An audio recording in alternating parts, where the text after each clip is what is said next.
Por que você acha que Deus pede que sejamos santos e separados do pecado? O que acontece quando deixamos o pecado controlar nossas atitudes? E o que muda quando o Espírito Santo passa a guiar nossas vidas? O que é mais importante, ter dons espirituais ou mostrar o fruto do Espírito? Essas são algumas perguntas que estaremos estudando.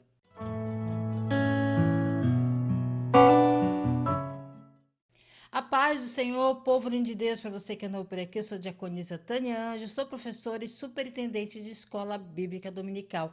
Estamos estudando o terceiro trimestre de 2025 da revista Lições Bíblicas da editora CPAD, da classe dos pré-adolescentes, que tem o tema Recebendo o batismo no Espírito Santo. A lição de hoje é a lição 10. O batismo no Espírito e a santificação do crente.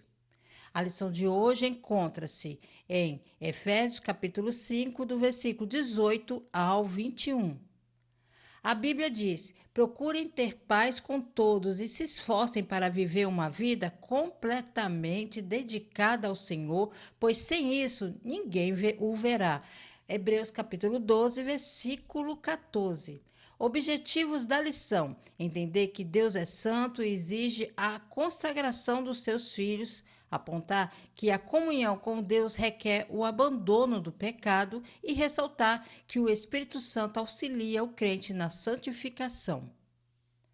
Conhecendo mais de Deus. Querido aluno, a paz do Senhor, na lição desta semana vamos estudar sobre a importância de uma vida consagrada a Deus no uso dos dons espirituais. Por mais importante que sejam os dons, a santificação do crente é indispensável para uma vida de comunhão com Deus e serviço em sua obra.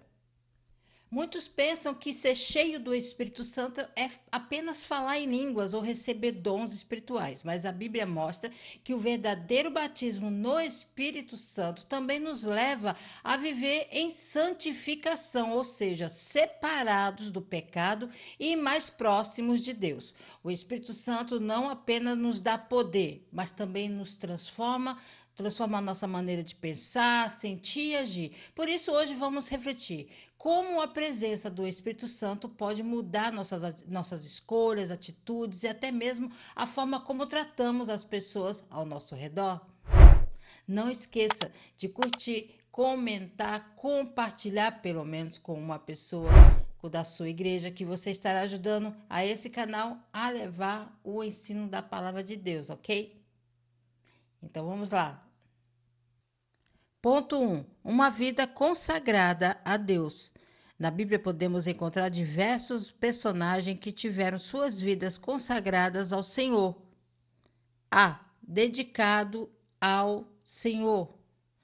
Desde a sua infância, o profeta Samuel teve de se manter santo, mesmo sabendo da conduta impura dos filhos de sacerdotes, que administravam as coisas santas do tabernáculo em pecados. Do mesmo modo, você pode fazer a diferença nesse tempo para a sua geração por meio dos dons que o Senhor concedeu a você. A consagração é uma decisão de separar a vida para Deus, mesmo quando tudo ao redor parece estar em oposição. Samuel é um dos maiores exemplos bíblicos disso. Ainda menino, foi entregue por sua mãe, Ana, para viver no tabernáculo e servir ao Senhor. Desde a infância, ele teve de aprender a andar em santidade, apesar do mau exemplo dos filhos de Eli, que, mesmo sendo sacerdotes, desprezavam as coisas santas. Samuel mostra que ser jovem não é desculpa para viver como todo mundo, mas uma oportunidade de se tornar referência para a sua geração. Para os pré-adolescentes, essa história ensina que a santificação não é apenas para os adultos ou líderes da igreja, mas começa desde cedo. Um aluno que decide ser fiel a Deus em pequenas atitudes, como não mentir, não zombar dos colegas, respeitar os pais e orar diariamente, já está se consagrando. A consagração é como uma marca visível. Samuel era diferente porque escolheu obedecer ao Senhor, enquanto os filhos de Eli desobedeciam.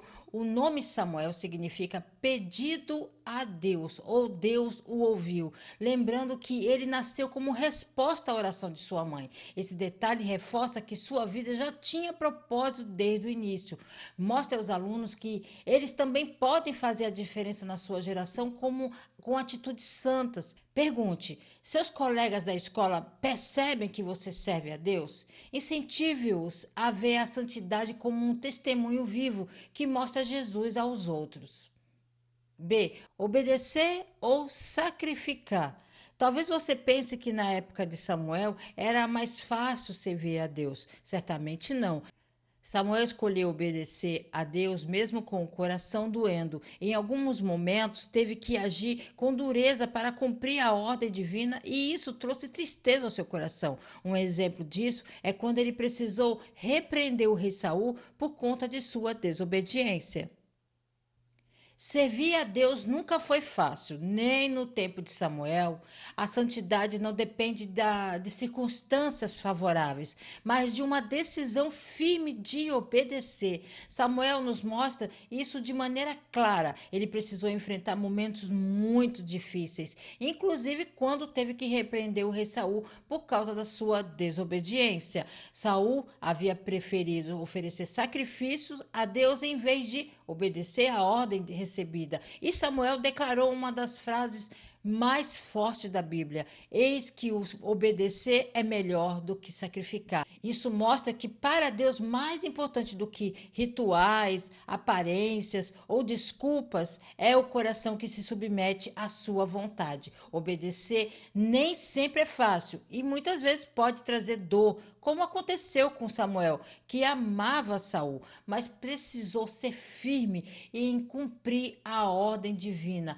Para os pré-adolescentes, a lição é clara: seguir a Deus pode exigir escolhas difíceis. Às vezes, obedecer a Cristo significa dizer não a certas amizades, evitar participar de práticas erradas na escola ou enfrentar críticas. Mas em cada decisão de obediência, demonstramos amor a Deus e maturidade espiritual. O episódio entre Samuel e Saul também mostra que até reis podem errar diante de Deus e que ninguém está acima da sua palavra. Samuel, mesmo sendo apenas um profeta, teve autoridade para corrigir um rei, porque estava falando em nome do Senhor. Incentive os alunos a refletirem sobre as situações do dia a dia em que obedecer a Deus pode ser mais difícil do que fazer de conta que estão sendo fiéis. Pergunte a eles: você já precisou fazer uma escolha difícil para agradar a Deus? Reforço que obedecer sempre traz mais alegria e recompensa do que qualquer sacrifício que tenta substituir a verdadeira obediência. C. Vida consagrada. Se você deseja ser cheio do Espírito Santo e guiado por ele, deve buscar a face de Deus continuamente, jejuar, ler a Bíblia e fugir do pecado. Servir a Deus exige que você se afaste daquilo que deixa o Espírito Santo entristecido. Deus é santo e espera que seus filhos também sejam separados. Viver cheio do Espírito Santo não acontece por acaso, é fruto de uma vida de busca constante a Deus. Quem deseja ser guiado pelo Espírito precisa cultivar hábitos espirituais como oração, jejum, leitura da Bíblia e vigilância contra o pecado. A consagração significa separar-se para Deus, escolhendo diariamente agradar ao Senhor em vez de ceder às tentações. Paulo nos lembra em Efésios 4:30 que podemos entristecer o Espírito Santo quando insistimos em práticas erradas. Por isso, a vida consagrada é como um jardim que precisa ser cuidado. Se deixarmos de regar e proteger, logo as ervas daninhas, que é o pecado, tomarão conta. Para os pré-adolescentes, essa mensagem é prática. Servir a Deus exige escolhas. Não basta querer os dons espirituais ou dizer que ama Jesus, se ao mesmo tempo viver atitudes que o desagradam. Deus é santo e espera que seus filhos também sejam santos, ou seja, diferentes do mundo, separados para Ele. Isso não significa ser perfeito, mas buscar continuamente viver de forma que agrade a Deus. A palavra santo aqui do hebraico kadosh significa separado, distinto, ou seja, que ser santo não é apenas não pecar, mas viver de forma diferente do comum, mostrando que pertencemos ao Senhor. Incentive os seus alunos a pensar: quais coisas no meu dia a dia podem entristecer o Espírito Santo? O que posso mudar para me consagrar a Deus? Mostre que consagrar não é algo pesado, mas um estilo de vida que traz alegria, paz e proximidade com o Senhor. Ponto 2: o abandono e rejeição ao pecado. Há pessoas que preferem viver de qualquer maneira, sem ter de prestar contas a Deus e escolhem ser amigas do mundo. Deus espera que aqueles que o servem abandonem a vida de pecados. O problema do pecado. No livro de Gênesis, capítulo 3, do versículo 1 ao 6, encontramos a história da queda do homem e como o pecado entrou no mundo. A desobediência do primeiro casal, Adão e Eva, resultou que toda a humanidade tivesse sujeita ao pecado até os dias atuais. Por essa razão, encontramos muitas pessoas que estão afastadas da presença de Deus. No entanto, o Criador, por amor, enviou seu Filho Jesus Cristo a este mundo para morrer na cruz e uni-las novamente com Ele. O pecado é a maior barreira entre o ser humano e Deus. Em Gênesis capítulo 3, vemos como tudo começou. Adão e Eva desobedeceram ao Senhor e, por meio desse ato, o pecado entrou no mundo. A partir daí, toda a humanidade passou a ser marcada pela inclinação ao erro. Isso explica porque, mesmo quando queremos fazer o bem, muitas vezes nos inclinamos para o mal. O pecado não é apenas um erro isolado, mas uma condição que nos afasta do Criador. Por isso, muitas pessoas vivem hoje distantes de Deus, seguindo seus próprios desejos, sem prestar conta a Ele. Mas o problema do pecado não foi deixado sem solução. João capítulo 3,16 nos revela o maior presente de Deus. O enviou seu Filho Jesus Cristo, que morreu na cruz para restaurar o relacionamento quebrado entre Deus e o homem. A morte de Jesus nos mostra que o pecado é algo sério, mas também que o amor de Deus é ainda maior. Para os pré-adolescentes, essa verdade é essencial. Todos pecamos, mas em Jesus encontramos perdão e restauração. O pecado promete liberdade, mas na verdade traz escravidão, enquanto a obediência a Cristo traz vida e verdadeira alegria. A palavra pecado no grego, amartia, significa errar o alvo. Isso mostra que quando pecamos, nos desviamos do propósito para o qual Deus nos criou. Incentive os seus alunos a refletirem sobre quais atitudes podem afastá-los de Deus. Mentir, desobedecer, tratar mal os colegas, alimentar mágoas. Depois mostre que em Jesus sempre há um caminho de volta. Pergunte a eles: você já pediu perdão a Deus por algo errado e sentiu paz depois? Ensine eles que abandonar o pecado não é perder liberdade, mas encontrar a verdadeira vida em Cristo. B. Controlados pelo Espírito. O mundo está sob o domínio do mal por conta do pecado. Uma vez que o pecador se arrepende de seus pecados e entrega o controle da sua vida a Deus, o pecado não exerce mais domínio sobre a sua vida. Somente por meio do controle do Espírito Santo é possível o crente vencer as influências malignas do pecado. Tenha cuidado, esteja atento à voz do Espírito Santo, assim como fez o apóstolo Paulo. O mundo está sob a influência do maligno por causa do pecado. E é por isso que tantas pessoas vivem escravizadas pelos desejos errados e pelas tentações. Porém, quando alguém se arrepende de seus pecados e entrega o controle de sua vida a Deus, o pecado deixa de dominar essa pessoa. O crente passa a viver sob uma nova direção e do Espírito Santo. É ele quem capacita o cristão a vencer as tentações e dizer não às propostas do inimigo e permanecer firme no caminho da santidade. O apóstolo Paulo foi um exemplo de alguém controlado pelo Espírito. Ele testemunhou que era conduzido pelo Espírito em suas decisões. Isso nos mostra que viver controlados pelo Espírito não significa ausência de lutas, mas sim que em meio a elas temos a ajuda divina para não cairmos. Para o pré-adolescente, essa verdade é essencial. Não é pela nossa força que conseguimos rejeitar o pecado, mas pelo poder do Espírito Santo que habita em nós. Quando damos liberdade para ele agir, experimentamos vitória sobre as más influências e conseguimos refletir o caráter de Cristo em nossas atitudes diárias. A palavra no original grego para Espírito Santo em muitos textos do Novo Testamento é pneuma, que significa sopro ou vento. Assim como o vento move um barco, o Espírito Santo move a vida do cristão na direção de Deus. C. Relacionamento com Deus. O pecado quebrou o relacionamento do ser humano com Deus. Uma vez restaurados a comunhão, Deus espera que os crentes sejam completamente dedicados ao seu reino e tenham uma vida de santificação e rejeição ao pecado.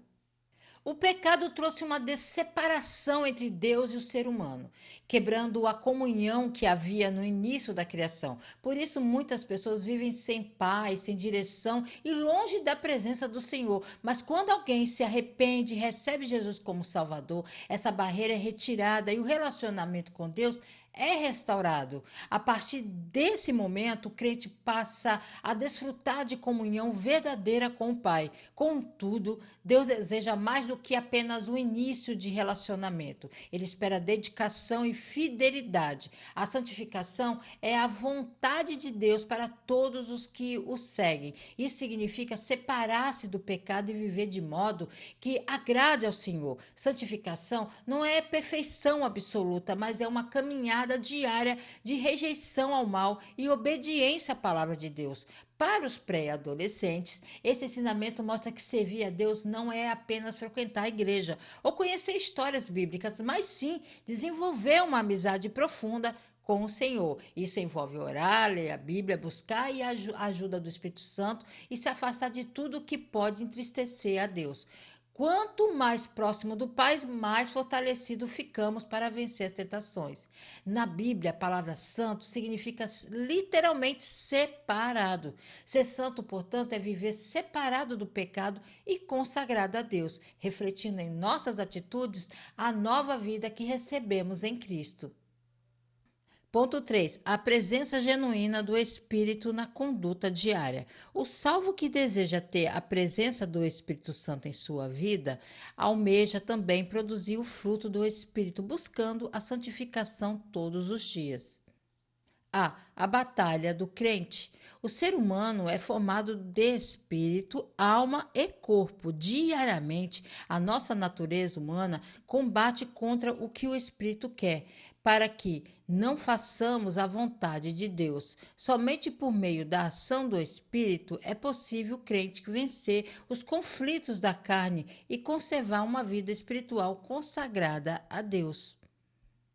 Então, o ser humano é formado por espírito, alma e corpo. E dentro de nós existe uma luta constante entre a carne, nossa inclinação natural para o pecado, e o espírito, a nova vida recebida de Deus. A Bíblia ensina que a carne cobiça contra o espírito contra a carne. Essa batalha acontece diariamente. Escolher entre rementir e falar a verdade, obedecer aos pais ou agir com rebeldia, alimentar bons pensamentos ou ceder às tentações. O Espírito Santo nos fortalece para vencer esses conflitos e nos ajuda a conservar uma vida consagrada.